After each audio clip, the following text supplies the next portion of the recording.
So LeetCode 823, binary trees with factors. In this problem, you're given an array of integers greater than 1, and you need to make binary trees using these integers, and you need to return the number of binary trees that you can make, modulo 10 to the power of 9 plus 7.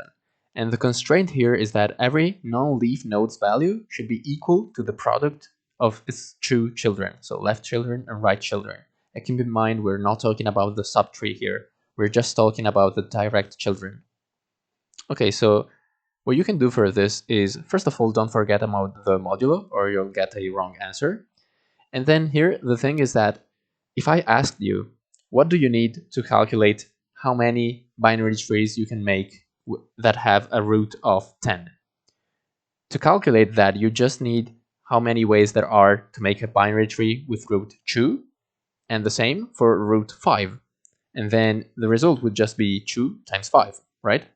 So the key here is that you only need the result for smaller roots than your current one.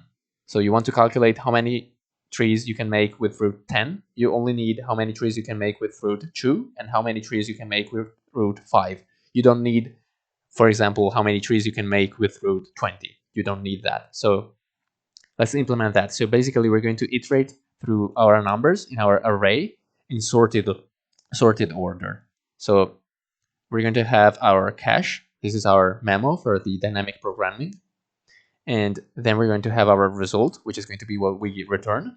And then we sort the nums, the array, by numerical value. And now we can loop. We have two nested loops, actually. So the time complexity is going to be n squared. So we want to go through every number and update the result with how many nums, how many trees we can make with that number as a root. So this is going to be our number that we want as a root in our binary tree. And now what we can do is we can, first of all, make one binary tree that is just this node. And that's actually already a valid binary tree. So we start with 1. And at the very least, you're going to have one root, one binary tree with A as a root. Perfect. And now we can go through all of the other numbers in our array. So, and actually we only need the one smaller than A. So we just go through all of the numbers smaller than A. So we stop when the index is greater or equal to I. And we say, okay, this is our number. Now, if this happens to be a divisor of A, then it means that B and A divided by B are two candidates, are two good children.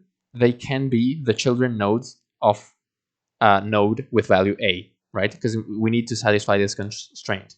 So if B is a divisor of A, then A can be the parent node of B and A divided by B. And so that's all there is to it. Now we can add to our result, to our partial result, we can add how many ways there are to make a tree with root B and how many ways there are to make a binary tree with root A divided by B. And that's it, right? So we'll just do that. We increment our partial result with how many ways there are to make a binary tree with root A divided by B, or 0 if there are no ways, so this would be undefined. And then we do the same, but with just B, because B might be a divisor. And if it is not a divisor, then this will just result in 0. So there is no need to have a separate check that checks if the modulo is 0 or things like that. And yeah, at the end, you just update your result with your completed result after finishing this loop. And that's it already. Just don't forget to modulo the result and you'll be done.